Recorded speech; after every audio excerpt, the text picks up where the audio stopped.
Hello YouTube, Retro Dave back once again. How's it going? It's Monday the 30th of October. Basically pickups, special pickups, update on my last video and an update of what's coming up in the next week and a bit, I reckon.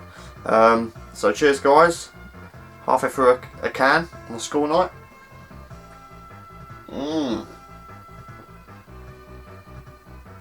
Well,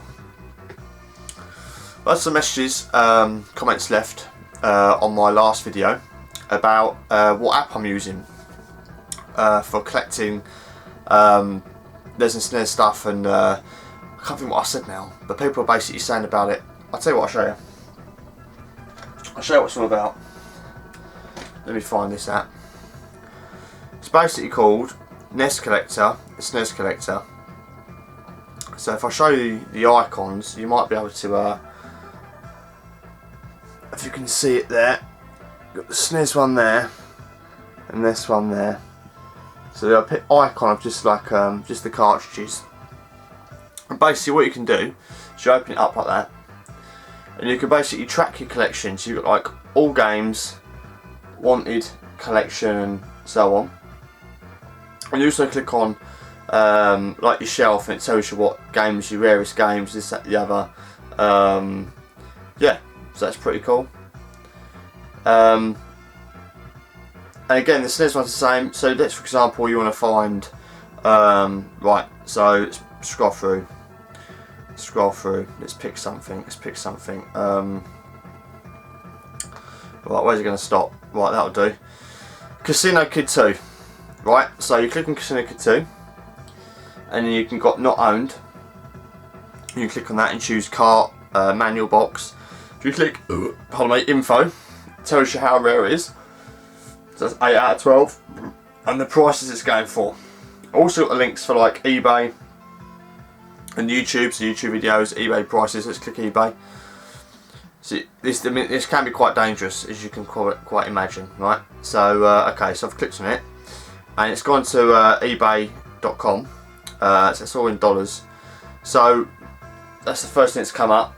It's come up at like $37, $39 for that game. So that's basically how it works. Shows you how much things cost. Right, let's go back. So basically the SNES one is exactly the same. Exactly the same. So it loads up like that.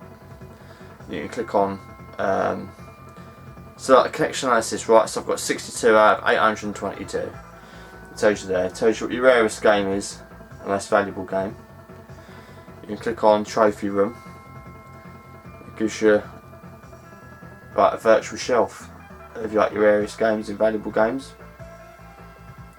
So yeah, it's pretty smart, and that's what I've been using. Every time I get a game, I bang it on here. I think it's pretty cool. Right, let's go back. Right. So yeah, that's basically the app in response to that. Also, a few people said on my video, I put up the gameplay video, that about the sound on the video is quite bassy. That's because it's played through my stereo. Always got my hi-fi plugged in through the headphone socket, so I play it through the speakers to make it sound better. So yeah, I apologise if some of you think it's quite irritating or quite bassy, but that's why that is the case. It's through the stereo plugged in. Yeah, just enjoy doing it that way. Right, so enough waffle. Basically today I've had some good stuff arrive. As I mentioned in the previous video, I sold off on my Amiga, Commodore, Spectrum, Amstrads, all that lot. Sold it all off. Got some money together. Put some money aside for Christmas presents, because as you know, it's kind of creeping up. And basically the rest of it I've spent on buying more games and stuff that I want. So might have mentioned in my previous video about that DS, another update. The DS that I bought, that the guy sent me with a broken screen and all this shit. I sent it back and got my money back. Not sure if I mentioned it before, but I know someone said about it. What happened? Yeah, basically I got a refund, all my money back. Obviously less than I could have sent to post it back, which takes the piss, but that's just the way it is. Now I also said in my last video that I ordered a game.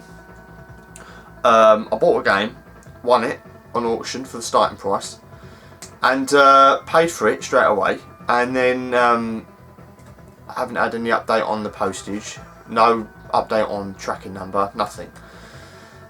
So I was getting about, you know, waited watched over a week, and didn't hear nothing. And I thought, fuck's sake. And I sent the guys messages saying, look, what's going on?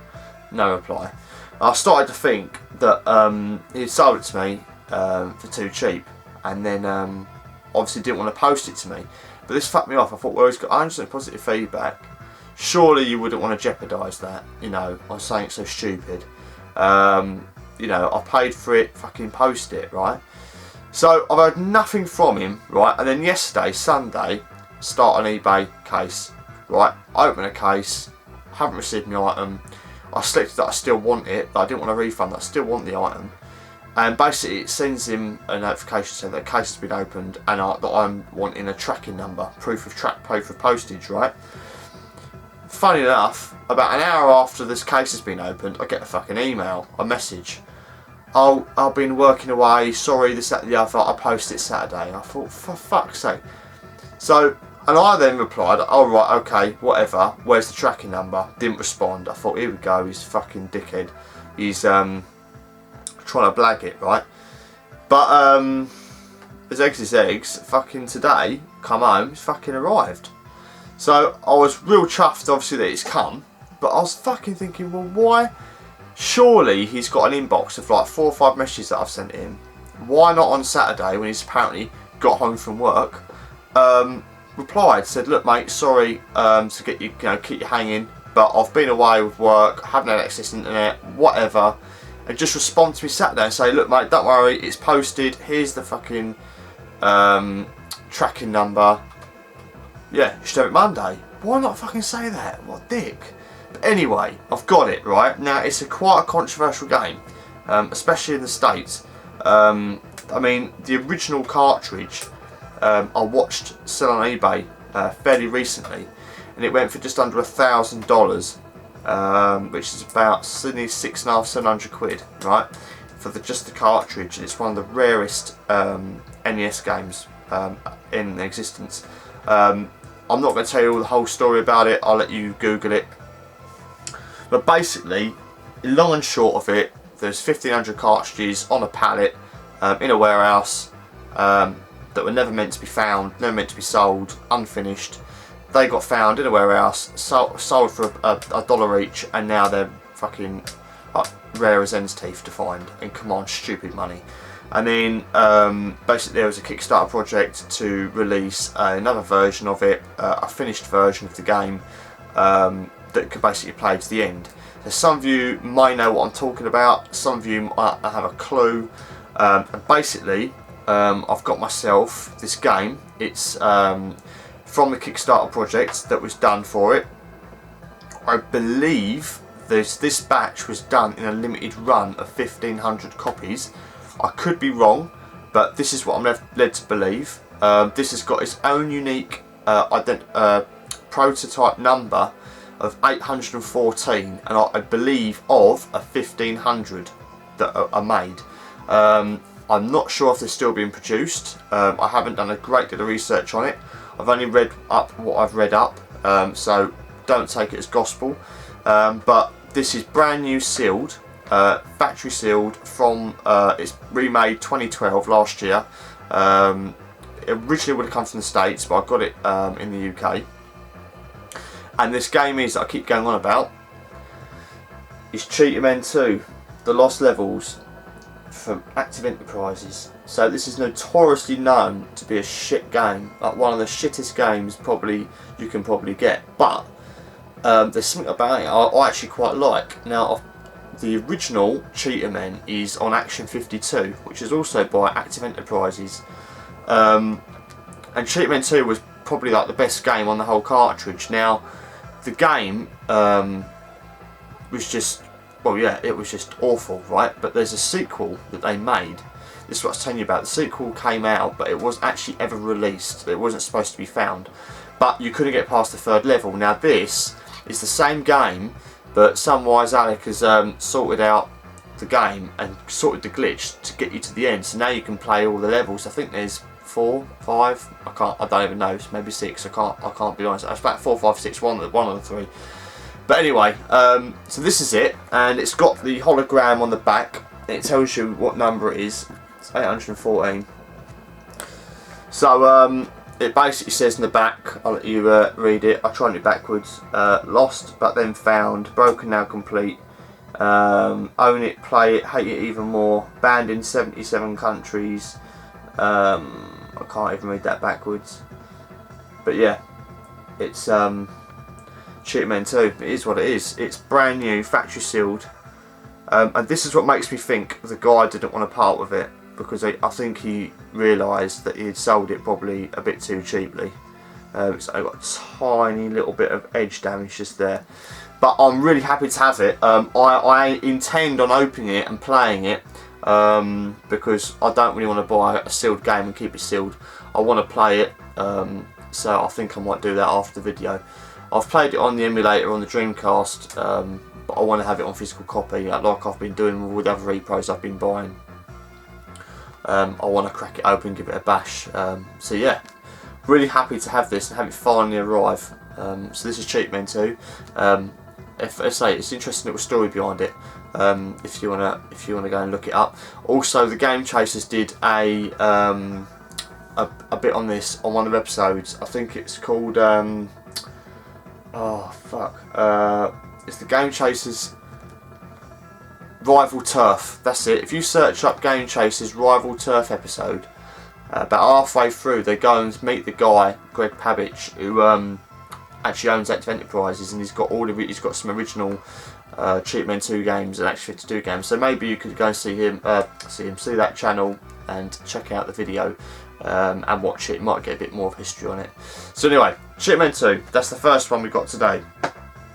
Also today, couple more repros here from my favourite place, RetroPixed. Now I got these weren't actually listed on eBay. I actually messaged them and said, asked them if they'd do them for me, and they kindly said that I know as a regular customer they're happy to do them for me, but they wouldn't normally list these titles, and you'll probably see why in a minute of what they are.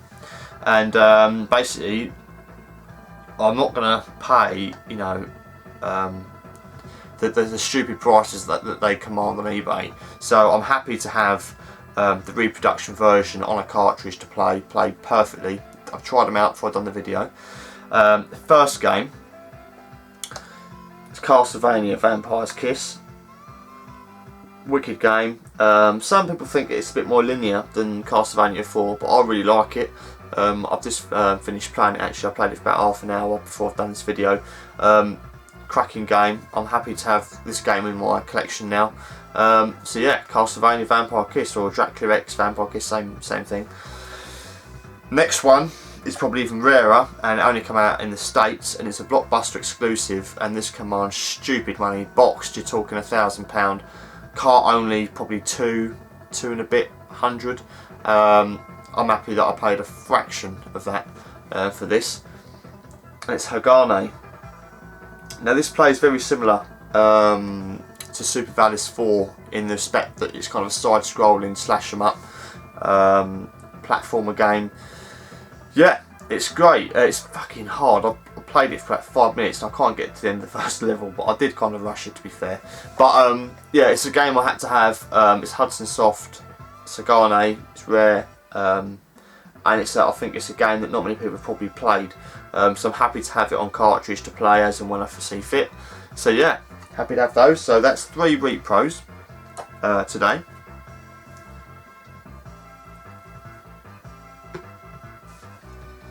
Oh dear, sorry, mouthful there. Now, saving the best for last, I think. Now, I've wanted one of these for a while and haven't managed to find a good one. Been on the fence about it, and I've spoken to Pete, SNEStastic, a lot over the last week or so about one of these. Get as much info as I can about games, about everything about them, because I'm quite unfamiliar with it. But because, you know, I've got a PAL NES and a PAL NES and an American NES, and I've got a PAL SNES, and I wanted a PAL, for fuck's sake, I'm getting confused. I've got an American NES and a PAL NES. I've got a PAL SNES. I wanted an American SNES, and I've been only asking Pete about them, asking him about the games and about the differences and is it worth getting one and this, that, the other. And I said, you know what, I'm going to take the plunge and pick one up. So I found this one, best condition I can find, no yellow in at all. So that's American SNES, and the only thing about it, I mean, you may see it in the light, controller port 2. Or maybe a bit this one, but it's ever so slightly just starting to go. It's to look at it from here ain't too bad. On the camera it shows up more on that screen, but it's ever so slightly discoloured. But the rest of it is absolutely spanking, bang on, right? Real good condition, no damage, nothing. Real happy with it. And controller it came with is immaculate, mint condition, nothing, no chips, no bite marks, it looks brand new. So there's control pad, it's all there, it's all legit. Real happy with that. So it comes with a controller and a UK aftermarket power adapter. Now that's what it came with. It came with a couple of games that I've bought separately. I've got some more games due on the way during the post the next couple of days. So the first one that I got, I've never had this game before, really happy to get it, heard loads of good things about it. Retro Liberty mentioned it in their video recently, and I thought, right, I saw there's a brief gameplay of it when they were talking about it. I thought, wow, it looks good, so I'm going to get that. And that's Mega Man X. So again, with the SNES, I'm going cart only, not bothered about boxes unless I'm getting them stupidly cheap, but real happy to have that. And also picked up, just to check the difference in variation from the PAL version, I've done that on a few games that are due to arrive, F-Zero, and this is immaculate as well, it's really good shape. So I'm buying a couple of games that I've got on PAL just to see the differences. I know like being these should be full screen with no borders, top or bottom, which is what I want, because I enjoy that with the NES, the fact that it's not restricted to screen size, you haven't got that black line top and bottom, like looking for a letterbox. Brilliant, plays fine, played it in the lounge earlier on full screen, real happy with that. So there's a few other games I'm waiting to arrive, so yeah, real happy. American SNES, real happy to have it. Gonna set it up on the side of the others, so I've now got the PAL and the American version of the NES SNES, which I'm real pleased about. And that, guys, is today's pickups. That's what's arrived down the post. Real happy to get all the bits that I've got, especially the Cheetahmen, which I was waiting for over a week, and I started getting concerned that I was going to get stung out of not even getting it. Like I say, there's a few more bits that are due to arrive before I'm kind of drawing the pickups kind of to not a close, but as I said before, I've said in a couple of videos now that towards Christmas is going to wind down. I've kind of had a last minute little blast on picking things up with the money I've made from selling the stuff that I've sold on. So there'll be a load more games to come in the next week or two. I'll be doing the videos as and when they kind of arrive. So yeah, stay tuned for those. I hope you enjoyed this video. I hope you agree that I've got some good stuff on this time. I'm real happy with what I've got. And again, any questions or anything I've got, it'd be interesting to hear your feedback. So yeah, please rate, comment and subscribe, and hopefully catch you again in the next video, which should be very soon. So take it easy, guys, and yeah, see you in a bit.